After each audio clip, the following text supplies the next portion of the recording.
Report card grading UVA football in the 31-30 comeback win at Wake Forest. Chris Graham here, Augusta Free Press. Now, I'll start out with the observations. The UVA defense gave up 544 yards. The quarterback threw 2 picks. The ground game gained 76 yards, averaged 2.6 yards per carry. The D also recorded 6 sacks and 19 total pressures, and Colandrea passed for 357 yards, 3 TDs. And the final score was Virginia 31, Wake Forest 30. It wasn't pretty, but because it wasn't pretty, it may have been actually beautiful when you think about it, given how this team a year ago couldn't seem to get out of its own way in close games. And then they figured out a way to win this one in a close one. So let's grade things on that curve. Now, a note, I am creating new grades, and you'll see that in a second here. Actually, you'll see that right here. The offense, I'm giving a B to B plus. I couldn't go with B, which felt low, and B plus, which felt high. So one in the middle there, B to B plus. Let's start going through the position group, so to speak. The quarterback, Anthony Colandrea, 33 of 43, 357 through the air, 3 TDs, 2 INTs. But the INTs weren't of the old crap variety that offensive coordinator Des Kitchings has talked a lot about. The first one was a pass that was batted up in the air at the line of scrimmage. Good play by the defensive lineman to just pull that one down. The second one was a slightly underthrown ball, a deep ball intended for Trell Harris that would have been a big gainer with just a little bit more air under it, but it wasn't, obviously, but it wasn't one of those where you're throwing into traffic, thrown across your body. I mean, I saw, gosh, in the, was it the Brazil game, Philadelphia, and gosh, who was Philadelphia playing in that game? But I saw both quarterbacks in that game throw passes that I even said while I was watching the game that, I mean, if Anthony Colandrea does this, we're going to be yelling at him after the game. Throwing Jalen Hurts threw one, rolling out to his right. He's redirecting traffic downfield in the end zone, taking 3 points off the board with this pick. And he's redirecting traffic and throwing across his body into the center of the field, late across your body into the center. And he's a $50 million a year quarterback. Colandrea didn't do anything like that this week. He did that a few times last year. Didn't do anything like that this week. So on deep balls, he was 3 of 7, 62 yards, 2 TDs, the 1 INT that I noted there. The game plan had him going short an awful lot. 11 of 11 on passes behind the line of scrimmage, 37 yards. They didn't break up. The receivers didn't break a lot of tackles on those, unlike last week. 13 of 14 for 92 yards on passes that were between 0 and less than 10 yards downfield. He was most effective in what I'll call a mid-range, 6 of 10, 112 yards a TD, and a 132.1 NFL passer rating on passes between 10 and 20 yards. So good job there. O-line, credit to the O-line for keeping him upright. And for all the talk last night on the game broadcast, and I'm sure most of you who watched this game, there weren't many people actually at the game down at Wake Forest who are watching this now. A lot of talk about all the injuries on the offensive line. Mikhail Boley is the only projected starter who's out. And honestly, the 5 guys who've started the last 2 weeks are guys that, replacing Mikhail Boley, they're guys that you would play. And Boley will work his way back in, and that'll just make him even more depthful. But the guys who were hurt that were more noted in the broadcast last night were not guys who were expected to be anything more than depth guys for this team. So say all that to say, Colandrea was only pressured on 5 of his 45 dropbacks. Wake actually blitzed 10 times, and Virginia picked up the blitzes pretty well. He was sacked just once on the night. 4 linemen were on the field for all 73 offensive snaps. That would be right tackle Blake Steen, center Brian Stevens, left tackle Jack Whitmer, and left guard Noah Josie. Ty Furnish and Ugana Nana split time at right guard, and there was one play where they actually had 6 offensive linemen. Nana was the extra lineman on that Grady Bunch tush push play, the game winning score, the eventual game winning score. So all those guys graded pretty well.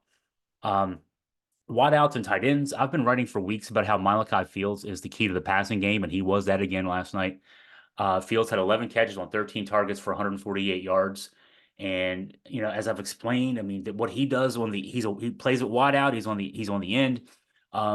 Because he's 6'4", 220 with really good speed, you can't cover him with a college cornerback one-on-one. You have to bracket him. You have to, cheat your safety over in his direction. You got to make sure you've got 2 eyes on him, right? So what that does, you can't double team everybody.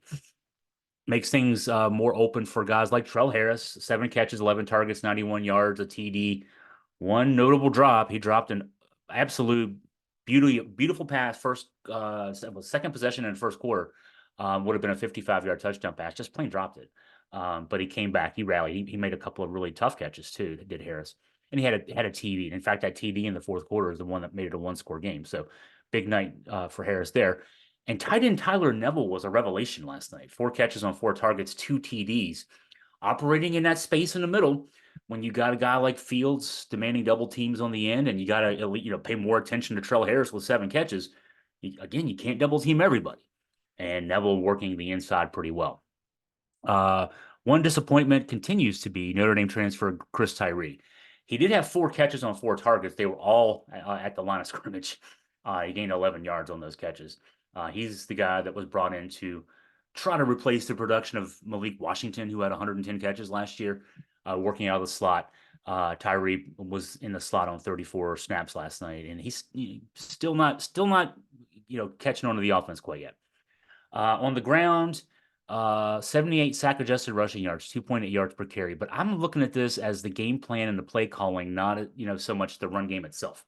Virginia did get behind 17-3 in the second quarter. It was 30-17 going into the fourth quarter. But, for some reason, of the 27 rushing attempts, actual rushing attempts in this game, 11 of those were design runs by Colandrea, and he only gained 15 yards on those 11 runs. So it seemed like the idea was from Des Kitchings, hey, we're going to beat these guys through the air. And, a minimum of running just enough to keep him honest, but I don't think that really kept him honest. Kobe Pace had just 5 touches for 14 yards. Xavier Brown, the backup, had 9 touches for 35 yards. They did have some success in the fourth quarter, and that set up a couple of play actions. So, but yeah, not a lot of commitment to the running game. So I'm not going to grade down the running game because of, if I was giving individual group grades, I wouldn't grade down the running game because of that. So I gave the offense a B to B plus. I'm giving the defense a C to C minus. I'm going in the other direction, right? And that's probably higher than you'd think for a team that gave up 544 yards, but they did step up big in the fourth quarter. The run defense, the Wake offense uses that what's called mesh offense. You used to see the Pittsburgh Steelers run it at the NFL level with a lot of success. LaDavion Bell would be the guy. Oh, excuse me, Le'Veon Bell. I'll get it right. Yeah, I don't follow the NFL as closely as I did many years ago.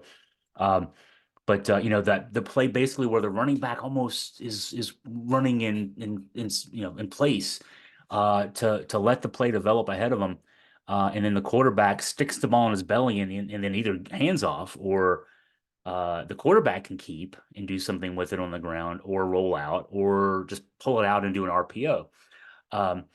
Virginia, first drive especially had problems and really had problems a lot all night with the mesh offense. Now, when you look at the stats on the run, 165 sack adjusted rushing yards for the Deacs. Damon Claiborne, 86 yards and 2 TDs on 21 carries. Didn't do a lot after halftime. He had 50 yards in the first half and a touchdown. And I thought that was a mistake by Wake. Dave Clawson kind of got away from what was working, and plus with a lead, milk clock. You got a solid running game, you milk clock, and they didn't really do that. Hank Bachmeier, the quarterback, had 45 sack adjusted rushing yards.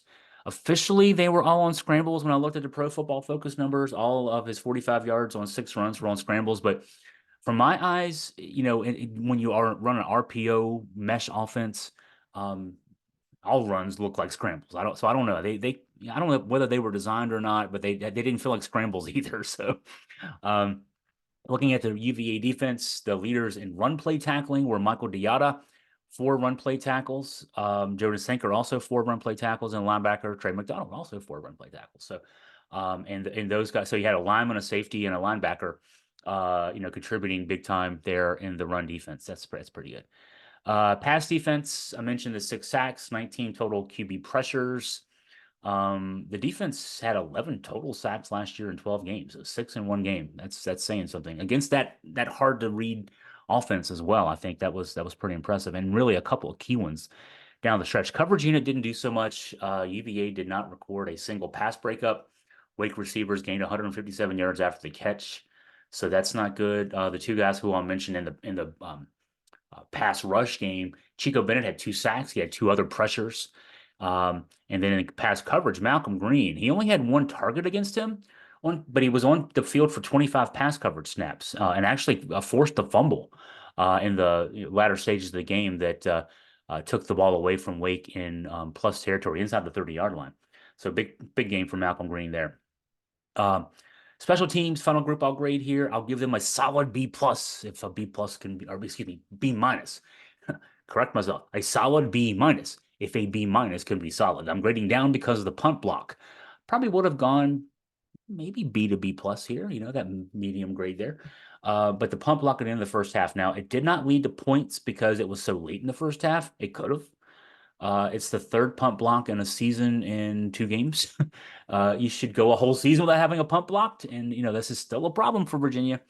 But fortunately, it didn't lead to any points. Daniel Sparks, aside from the one that got blocked, and I'm going to give him some responsibility for that too. Yeah, blocker on the edge missed a gunner coming in, and pretty basic. But the situation was it was 8 seconds, I believe, on the clock. Virginia is just trying to get the ball out. They didn't want to go for they were near midfield, just on the wrong side of midfield. Didn't want to risk trying to throw a Hail Mary that may lead to a sack and give Wake the ball back with a chance for their own Hail Mary or extremely long field goal. So they decided to punt the ball away. Well, in that situation, you're not going for a 60-yard booming kick. Just punch it out. And Sparks, he took his time getting that ball out of there. So blame him for that. But on the punts that didn't get blocked, and there were 5 of those, he averaged 46.8 yards per kick and only 2 punts returned for a total of 8 yards.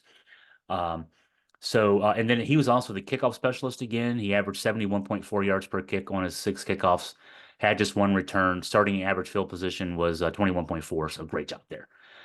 Place kicker Will Bettridge could not have done more, 4 of 4 on extra points. He made a 19-yard field goal after a drive stalled at the 2, so he did his job.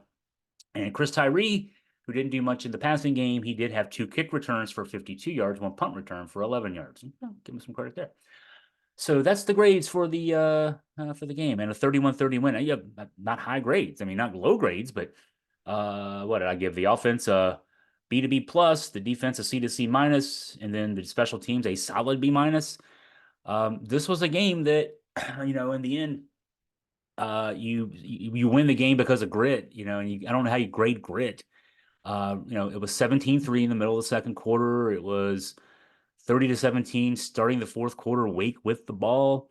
A team that had eaten up most of the third quarter with 1 big drive, and then Virginia turns them all over. Wake scored a field goal on that, and then Virginia goes 3 and out. I mean, the momentum of the game was totally in Wake's direction, and Virginia outplayed Wake in the fourth quarter. Made the big plays, made 2 fourth-down conversions on the game-winning drive, forced a turnover on Wake's next possession, forced at least Wake to burn their timeout so that there was no time left at the end. That's snatching a victory from the jaws of defeat. The classic definition of that. And so that doesn't factor into these grades, but Virginia, did a lot to win that game there in that fourth quarter. That is intangible. You can't really put a finger on. Just want to. So congratulations to the Hoos. Hey, we'll have a lot coming up this week on UVA football with Virginia returning home on Saturday night, a late night, 8 o'clock start, Maryland coming to town. We'll get you all ready for that one here in the next few days. In the meantime, you have any questions for me, feel free to email me at chris@augustafreepress.com.